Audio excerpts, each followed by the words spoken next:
Exclusive by Pascal Evans.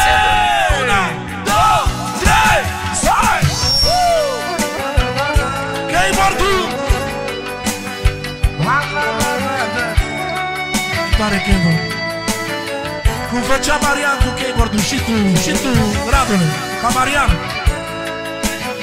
Adu-ți aminte. Spune Marian. Ia-uzi, două vorbe, cum știe Florin Salam? Ia-uzi. Mulțumesc, nevasta mea, m-ai înțeles toată viața. Și atunci când mi-a fost greu, ai rămas la pieptul meu. Mulțumesc, nevasta mea, m-ai înțeles toată viața. Și atunci când mi-a fost greu, ai rămas la pieptul meu. După ani și ani de zile, ai rămas tot lângă mine. Ai rămas nevasta mea lângă inimioara mea. După ani și ani de zile, ai rămas tot lângă mine. Ai rămas Maria mea lângă inimioara mea.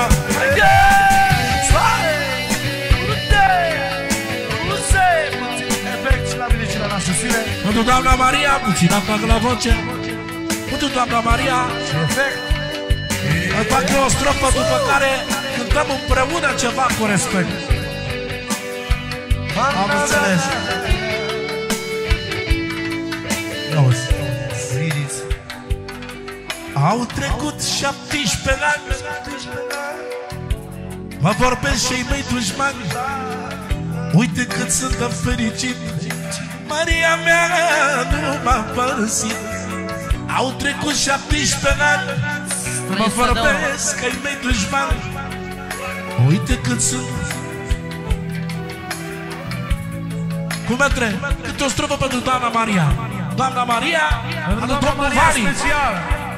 Fără număr, pentru doamna Maria special. Domnul Vali Prata.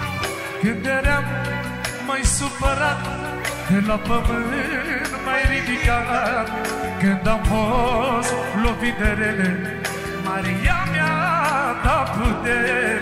Maria ține la mine, nu lumea care m-ar vinde. Ce femeie credincioasă, cu ea merge bine viață. După ani și ani de zile, ai rămas tot lângă mine. Ai rămas Maria mea, frumusețea mea. Maria e credincioasă, cu ea merge bine casă.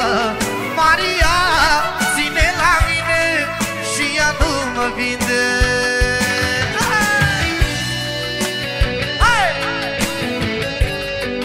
Doamna Maria, să termină smecheria la Vali și la Maria.